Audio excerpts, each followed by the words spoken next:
இந்த உலகத்துல ஒருத்தவங்க எது செஞ்சாலும் அது அவங்களுடைய செல்ஃப் இன்ட்ரெஸ்ட்டுக்காக தான் செய்றாங்க அப்படின்னு சொல்லக்கூடிய ஒரு தியரி இருக்கு. எது செஞ்சாலும் அவங்க அவங்களுடைய சுயநலனுக்காக தான் செய்றாங்க அப்படின்னு சொல்லக்கூடிய ஒரு தியரி. அது என்னன்னு கேட்டீங்கன்னா, சைக்காலஜிக்கல் ஈகோயிசம் அப்படிங்கிற ஒரு தியரி. தமிழ்ல உளவியல் சுயநல கோட்பாடு அப்படின்னு சொல்லுவாங்க. பொதுவா இந்த சைக்காலஜிக்கல் ஈகோயிசம் அப்படின்னா என்னன்னா, மனுஷங்க இப்படிதான் இருக்கிறாங்க. இப்போ ஒருத்தவர் வந்து ஒரு ரூ. 10,000 ஒரு சேரிட்டிக்கு குடுக்குறாரு. டொனேட் பண்றாரு அப்படின்னா, அது வந்து பார்க்கறதுக்கு சுயநலமே இல்லாம ஆல்ட்ருயிஸ்டிக்கா இருந்தாலும், அந்த சைக்காலஜிக்கல் ஈகோயிசம் தியரி என்ன சொல்லணும் அப்டின்னா, அவரு ஏன் தெரியுமா குடுக்குறாரு? அந்த ரூ. 10,000 அதனால அவருக்கு பேர் கிடைக்கும். அதுக்கு அவரு சந்தோஷத்த குடுக்கும். அவருக்கு அது சந்தோஷத்த குடுக்கும். அதனால தான் அவரு செய்றாருன்னு சொல்லும். Psychological egoism. இப்படி நம்மள சுத்தி நெறைய பேர் சொல்றத நம்ம பார்த்திருப்போம். சைக்காலஜிக்கல் ஈகோயிசம்னா என்ன? இதுல எக்ஸாம் பாயிண்ட் ஆஃப் வியூல என்ன எப்படிலாம் கேட்பாங்க அப்படிங்கிறத மட்டும் பார்க்கலாம். இப்போ சைக்காலஜிக்கல் ஈகோயிசம் அப்படின்னா, உளவியல் சுயநல கோட்பாடு. அதாவது மனிதர்கள் செய்யக்கூடிய ஒவ்வொரு செயலின் இறுதியிலயும் அவங்களோட சொந்த நலன் தான் இருக்கும் அப்படின்னு சொல்றது சைக்காலஜிக்கல் ஈகோயிசம்.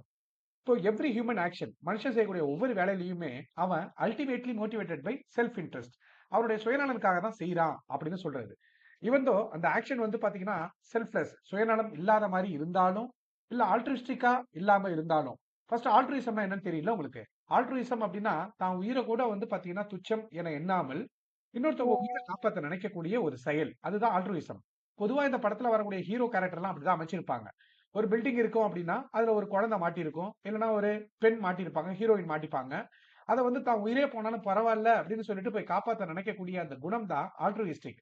இப்போ ஒருத்தவங்க செய்யக்கூடிய ஆக்ஷன் வந்து பாத்தீங்கன்னா, அது சுயநலமே இல்லாம இருந்தாலும், ஆல்ட்ருயிஸ்டிக்கா இருந்தாலுமே, அவங்க என்ன பண்ணுவாங்கன்னா, சைக்காலஜிக்கல் ஈகோயிசம் தியரி படி அவங்க செல்ஃப் இன்ட்ரெஸ்ட்டுக்காக தான் செய்றாங்க. அவங்களுடைய நேமுக்காக தான் செய்றாங்க அப்படின்னு சொன்னா, அது பேரு சைக்காலஜிக்கல் ஈகோயிசம்.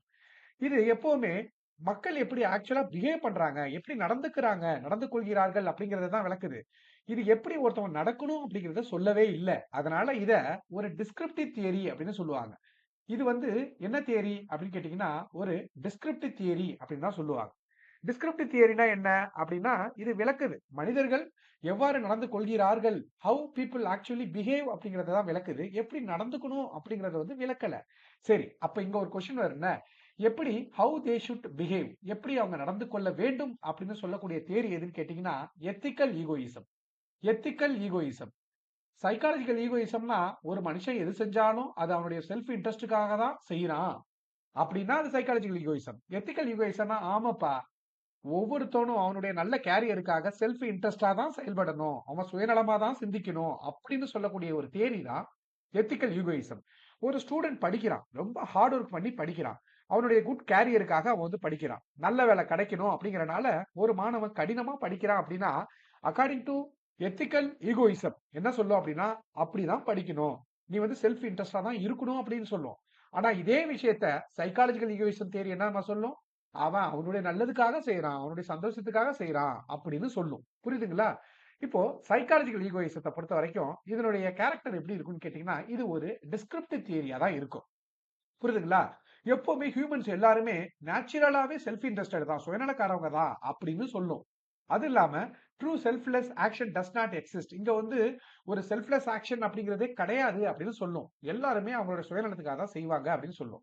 இப்போ ஒரு பெர்சன் 10,000 டொனேட் பண்றான்னா, அது அவனுடைய சந்தோஷத்துக்காக டொனேட் பண்றான் அப்படின்னு சொல்லும்.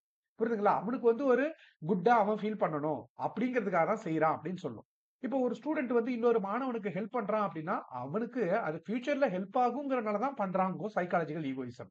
இப்போ இதனுடைய அட்வான்டேஜ் வந்து பாத்தீங்கன்னா, ஹியூமன் பிஹேவியரை எக்ஸ்பிளைன் பண்ணும். அதே மாரியே ஹியூமனோட செல்ஃப் இன்ட்ரெஸ்ட் சுயநலத்த வந்து ரெகக்னைஸ் பண்ணும்.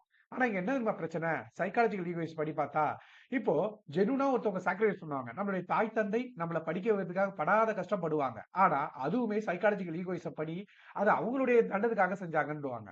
இப்ப நம்ம நாட்டுக்காக உயிர் தியாகம் செய்யக்கூடிய ராணுவ வீரர்கள், அது என்ன செல்ஃப் இன்ட்ரெஸ்ட்க்காகவா செய்றாங்க? ஓகேங்களா? நம்மளுடைய பேரண்ட்ஸ் சாக்ரிஃபைஸ் பண்றாங்க. சோல்ஜர்ஸ் நாட்டுக்காக உயிர விடுறாங்க. ஜெனூனா நெறைய பேர் சாக்ரிஃபைஸ் பண்றாங்க. இது எல்லாத்தையுமே வந்து எப்படி பண்ணும் அப்படின்னா, இந்த சைக்காலஜிக்கல் ஈகோயிசம் தியரி வந்து பார்த்தீங்கன்னா, கிரிட்டிசைஸ் பண்ணிடும். சைக்காலஜிக்கல் ஈகோயிசம் தியரி அப்படின்னா, ஒருத்தவங்க எது பண்ணாலும் அது அவனுடைய செல்ஃப் இன்ட்ரெஸ்ட்க்காக தான் செய்றாங்க அப்படின்னு சொல்லும். ஓகேங்களா? நன்றி, வணக்கம். இதுல ஏதாச்சும் டவுட் இருந்ததுன்னா கமெண்ட் பண்ணுங்க. இதுக்கு அப்படியே ஆப்போசிட் தியரி தான் எத்திக்கல் ஈகோயிசம். ஆமா, நீ செல்ஃப் இன்ட்ரெஸ்ட்க்காக தான் செய்யணும் அப்படின்னு சொல்லும். Okay, you should be self interested அப்படின்னு சொன்னா, அது எத்திக்கல் ஈகோயிசம். அப்படியே ஆப்போசிட்ல சொன்னா அது சைக்காலஜிக்கல் ஈகோயிசம். நன்றி, வணக்கம். ஏதாச்சும் டவுட் இருந்தது அப்படின்னா கமெண்ட் பண்ணுங்க.